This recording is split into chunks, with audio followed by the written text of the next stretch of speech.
काही पूर्वजांनी देवस्थानाच्या जमिनी घेतलेल्या आहेत. काही लोकांनी बळजबरी हत्या करून जमिनी लुटलेल्या आहेत. काही लोकांनी सरकारच्या वनजमिनी घेतलेल्या आहेत.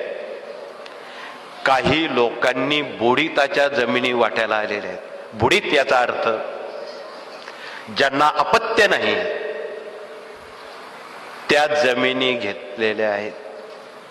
आणि ज्यावेळी बुडीताची प्रॉपर्टी आपल्याला वाटायला येते त्यावेळी त्या बुडीताच्या प्रॉपर्टीचे सारे दोष 72 प्रकारचे त्याच्या डोक्यावर बसतात. काही केल्यानं देव जरी तिथे आला तरी पितरांचे दोष देवांकडून निघत नाही. हे फार अवघड बाब आहे. याला प्रखर पितृदोषाचं म्हणतात.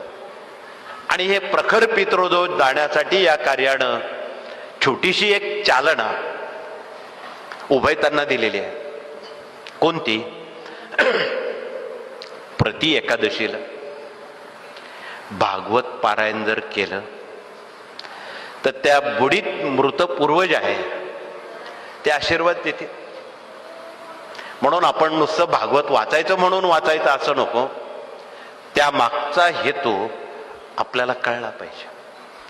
म्हणून त्या भागवतात काय दडलेलं आहे हे आपण कृपया त्याचं संक्षिप्त माहिती वाचण्यातून, मननातून, चिंतनातून समजून घ्यावे. म्हणून बऱ्याच लोकांना बुडीताच्या जमिनी आलेल्या. मग त्यांच्या पुढे काय प्रश्न निर्माण होतात की मुलामुलींच्या लग्नाचे प्रश्न आहेत. लग्न वेळेत होत नाही, झाले तर पण परंतु होतात. नोकऱ्या मिळत नाही. आत्महत्या होण्याचे जे प्रकार आहेत त्याला ही सुद्धा कारणं बरीचशी आहेत. आमच्या नाशिक जिल्ह्याच्या उत्तर भागामध्ये कासमादे बेल्टमध्ये दशक्रिया करणं बंद केलं.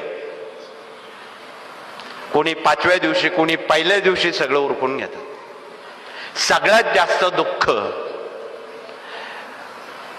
अंत्येष्टी कर्म न केल्यामुळं सारी दुःख त्यांच्या वाट्याला आलेली आहे. पैसा आहे पण समाधान नाही.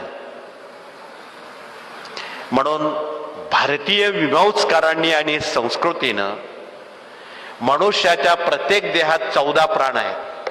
त्याचा 14वा दिवस झाल्याशिवाय त्याला मोक्ष मुक्ती मिळत नाही.